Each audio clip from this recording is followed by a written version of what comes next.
अगर दुनिया में तमाशा करना हो, अपनी टीम को बदनाम करना हो या अपने अपने टीम के क्रिकेट के कप्तान को बदनाम करना हो, तो कोई जाए और ट्रेनिंग हासिल करे पाकिस्तान क्रिकेट बोर्ड से, वसीम बदामी जैसे बी जमालों से और शोएब जट जैसे एक माफिया टाइप लोगों से, जो कि दिन रात बैठ के इस चक्कर में लगे रहते हैं कि किसी तरह पाकिस्तान क्रिकेट को बदनाम किया जाए, पाकिस्तानी खिलाड़ियों को बदनाम किया जाए। खासतौर पे शोएब जट तो इस चीज़ में बिल्कुल टोटली इन्वॉल्व है पिछले कई सालों से।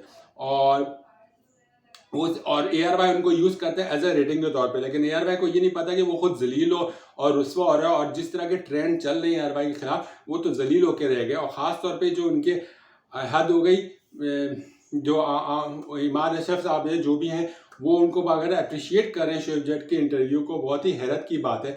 और सही जवाब दिया और सही रिस्पॉन्स था अजहर अली का, सही रिस्पॉन्स था बासित अली का। असल में वाकया यही हुआ कि जो मैंने पिछले हफ्ते पिछले 2 दिन पहले आपसे एक वीडियो शेयर की थी जिसमें राशिद लतीफ़ के बारे में मैंने बात की थी। द लेजेंड राशिद लतीफ़ ने शेयर किया कि अफगानिस्तान के खिलाफ जब पाकिस्तान मैच हारा तो बाबर आजम ने कोशिश की, कॉल की या मैसेज की चेयरमैन साहब को, और उनसे रब्ता नहीं हो सका और ना चेयरमैन ने उनको कॉल बैक किया। तो अब उसका इनकाउंटर में पीसीबी की इतनी जहालत देखिए कि पीसीबी को चाहिए था कि वो एक मेच्योरिटी लेवल पे आती, अगर ये बात सच नहीं थी तो वो एक प्रेस रिलीज जारी कर देती और बोलती कि नहीं ऐसी कोई बात नहीं है, बाबर आजम हमारे कप्तान हैं, कब जब चाहें वो पीसीबी चेयरमैन से रब्ता कर सकते हैं, ये सब बातें कर सकते थे। लेकिन पीसीबी ने क्या प्लेटफॉर्म यूज किया, चेयरमैन साहब ने क्या प्लेटफॉर्म यूज किया, इंटरव्यू, यानी कि पॉलिटिकल वे से जवाब देने की कोशिश की। यानी कि उन्होंने इंटरव्यू दिया, यानी कि चोर की तारीफ में जब तिनका होता है ना तो वो ऐसी एक्ट करते हैं। फिर उन्होंने इंटरव्यू किया, एक प्लांटेड इंटरव्यू था, और वो भी किसको दिया, शोएब जट। सबको पता है कि मैं प्लांटेड इंटरव्यू किस लिए बात कर रहा हूँ कि शोएब जट को सबको पता है कि वो जिस तरह के वो इंटरव्यूज करता है, वो जिस तरह का बनता है, उसने आज तक भी कोई एक ऑथेंटिक इंटरव्यू नहीं किए होंगे, उसने सिर्फ प्लांटेड इंटरव्यूज किए, कभी किसी के खिलाफ कभी किसी के खिलाफ। अब जका शाह साहब ने उनको इंटरव्यू दिया, जका शाह साहब ने वहाँ पे भरम मार दिया कि नहीं मुझे तो कोई कॉल ही नहीं आई, या फिर उनका बकौल जका शाह साहब के कोई कप्तान किसी डायरेक्ट चेयरमैन को कोई कांटेक्ट कर सकता है, वो तो पता नहीं किसको करेगा तो वह किसको करेगा। ये एक जहालत थी, चले वो हो गई, सबने उस चीज को इग्नोर किया, क्या चलो मट्टी पाओ, इतनी बड़ी बात नहीं थी। लेकिन रात को जब एक शो, वसीम बदामी साहब जो अपने आप को अब माफी मांगते फिर रहे हैं, उनको शर्म आनी चाहिए कि वो बाकायदा जो शो में बोला कि 24 घंटे पहले ये बात हो चुकी थी, और अब बोल रहे हैं कि मुझे बस 5 मिनट पहले पता चला था। जब उनको फीडबैक बहुत गंदा मिला तो आ गए अपोलोजाइज करने। जब आपने बस्ती में आग लगा दी, तबाह करके रख दी बस्ती को, उसके बाद आके आप सॉरी करें तो वो सॉरी काउंट नहीं होती। वसीम बदामी साहब, आपको ये शेयर नहीं देता था कि किसी का पर्सनल मैसेज, चाहे वो व्हाट्सएप हो चाहे वो एसएमएस हो, आप लाइव शो में पब्लिक को ऑन एयर करें, पूरी दुनिया में आप बदनाम करें, शर्म करें। वो आपका कप्तान है, वो इस वक्त पाकिस्तान को रिप्रेजेंट कर रहा है इंडिया में, इंडिया की सरजमीन पे। दुनिया की वर्ल्ड कप हो रहा है, आलमी क्रिकेट का एक बहुत बड़ा मेला लगा हुआ है, वहां पे परफॉर्मेंस जो भी हो, लेकिन वो इस वक्त पाकिस्तान क्रिकेट को, पाकिस्तान को रिप्रेजेंट कर रहा है, पाकिस्तान क्रिकेट का कप्तान है। बाद में जो हो, लेकिन आप जैसे शख्स वसीम बदामी अपने शो में सिर्फ रेटिंग के चक्कर में ये हरकत की, आपको शर्म आनी चाहिए थी कि आपने बाबर आजम से इस चीज़ की इजाज़त ली थी।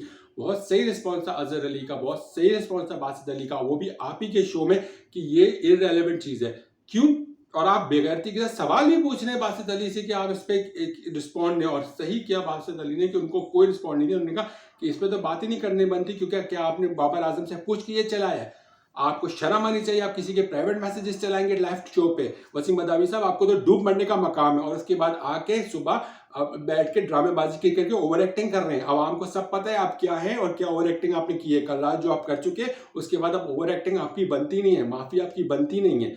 और इसी तरह तबाह करने के क्रिकेट में आप सब लोगों का हाल है। एक पूरा एक माफिया बैठा हुआ है उधर, एक जियो का चैनल होता है, वो लगा रहता है बाबर आजम के खिलाफ। अब जो जेट शुरू हो चुके हैं, वो बाबर आजम के खिलाफ शुरू हो गए। यार थोड़ा तो लिहाज कर लो, जो करना है वर्ल्ड कप की बात कर लेना, जो अपने अपने तुम लोगों के मफादात हैं अगर हैं तो उन सब बातों में आप बाद में बात कर लीजिएगा, वर्ल्ड कप तो खत्म होने दीजिए। सही, इंडिया वाले हमारे मजाक उड़ा रहे हैं, इंडियन जर्नलिस्ट मजाक उड़ा रहे हैं कि यार आप अपने ही खिलाड़ी का इस टाइम पे, जब उनको आप बैक की ज़रूरत है, उनकी सपोर्ट की ज़रूरत है, अभी टूर्नामेंट उनके लिए ख़त्म नहीं हुआ, उनके लिए ऑप्शंस मौजूद है, लेकिन उसके बाद भी आप उन पर ऐसे कर रहे हैं जैसे कि वो आपके दुश्मन है।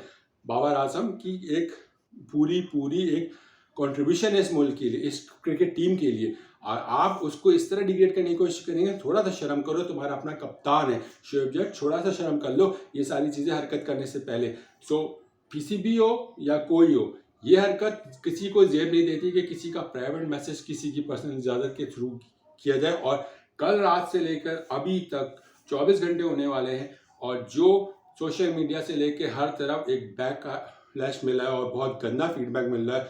हर तरफ ट्रेंड चल रहे हैं अगेंस्ट ARY, अगेंस्ट इज़्ज़त शरफ, अगेंस्ट वसीम बदामी, अगेंस्ट शोएब जट। तो ये बहुत गलत बात है, इस तरह की चीज़ें से परहेज करना चाहिए। आप किसी के पर्सनल मैच से आप कुछ और कर सकते थे, लेकिन आप लाइव शो पे ये बातें नहीं कर सकते थे। आप लाइव शो पे एक स्क्रीनशॉट नहीं दिखा सकते थे, चाहे वो किसका भी मैसेज हो। इस चीज़ों से आप अपने आप को जलील कर रहे हैं। बाबर आजम का इससे कोई नुकसान नहीं हो रहा है, पाकिस्तान क्रिकेट का नुकसान कर रहे हैं आप लोग।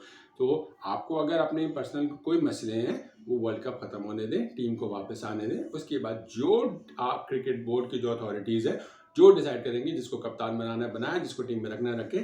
पर ये राइट टाइम नहीं है इस तरह की हरकतें करने का। सो इस चीज़ से अवॉइड कीजिए। और बहुत बेशर्मी वाली हरकत की आपने अपने टीवी शो में, और शोएब जट हो, वसीम बदामी हो, या जो भी XYZ सब में इन्वॉल्व थे, लेकिन बहुत अच्छा रिस्पांस रहा, मुझे बहुत अच्छा लगा। बहुत से अच्छे सीनियर जर्नलिस्ट का अच्छे रिस्पांस आए, और शाहिद अफरीदी ने बात की जो कि बिल्कुल सही किया उन्होंने कि बिल्कुल ये सब चीज़ें पाकिस्तान को डाउन कर रही हैं, पाकिस्तान क्रिकेट को डाउन कर रही हैं। बासित अली का क्रेडिट आता है कि उन्होंने बहुत ही स्मूथ लाइव शो पे उसी चैनल में बैठ के जलील किया उस चैनल वाले को, और उस एंकर को जलील किया कि क्या आपने परमिशन ली थी। अजहर अली को क्रेडिट आता है कि उन्होंने बाकायदा सही बात की। तो क्रिकेट बोर्ड हो, चैनल्स हो या सहाफ़ी हो, सबको अपने अपने डोमेन में रहना चाहिए, ना कि अपने डोमेन से निकल के अपने मुफादात को टकराव के चक्कर में पाकिस्तान क्रिकेट को तबाह करें। मैं पहले भी कह चुका हूँ, एक ही स्पोर्ट्स रह गया है, उसकी थोड़ी सी इज्जत कर लें पाकिस्तान में, वरना हॉकी या सहाल इस क्रिकेट का ना करें अपने मुफादात के चक्कर में। आपको क्रिकेट बोर्ड को, चेयरमैन को, जिसको कप्तान बनाना है बना ले, लेकिन ये राइट टाइम नहीं है। अभी वो कप्तान है, अभी वो रिप्रेजेंट कर रहा है पाकिस्तान को, पाकिस्तान टीम इसको रिप्रेजेंट कर रही है पाकिस्तान को वर्ल्ड कप में। अच्छी हो बुरी हो, ये सब चीज़ें बात की होती है। इंग्लैंड बहुत बुरी परफॉर्मेंस दे रहा है, तो क्या इंग्लैंड के साथ ऐसे हो रहा है? बांग्लादेश भी बहुत बुरी परफॉर्मेंस दे रहा है, तो क्या बांग्लादेश के साथ ऐसे हो रहा है? नहीं हो रहा ना। इंग्लैंड तो वर्ल्ड चैंपियन हो गई, टीम टूर्नामेंट से बाहर हो गई, तो क्या सबके सब हावी हो गए बटलर के ऊपर? क्या सबके सब हावी हो गए बैन स्टोक्स के ऊपर? क्या सबके सब ऐसे करने लग गए? क्या स्क्रीनशॉट से मैसेजेस आने लग गए? नहीं ना, ऐसी चीज़ें नहीं करनी चाहिए। अवॉइड कीजिए, क्रिकेट को क्रिकेट रहने दीजिए, पॉलिटिक्स मत खेलिए, अच्छी तरीके से हैंडल करें, अच्छा होगा। वरना जिस तरह का कल आपको फीडबैक मिला है, जिन जिन के मैंने नाम लिए, उन सबको अंदाज़ा हो गया होगा कि उनसे कितनी बड़ी ब्लंडर हुई है। और प्लीज़ पाकिस्तान क्रिकेट को बचाइए, पाकिस्तान को का नाम बदनाम कीजिए अपने एक चंद रेटिंग्स की खातिर, अपने चंद फॉलोअर्स की खातिर, अपनी चंद स्टूपिडिटी की खातिर। अपना ख्याल रखिएगा, अपनी राय का आप लोग भी ज़रूर इज़हार कीजिएगा कि जो हरकत की है इस वक्त हुई है इन 4-5 लोगों की तरफ से, और टारगेट किया गया डायरेक्ट बाबर आजम को। आपकी इसमें क्या राय है? अपना ख्याल रखिएगा। अल्लाह हाफिज़।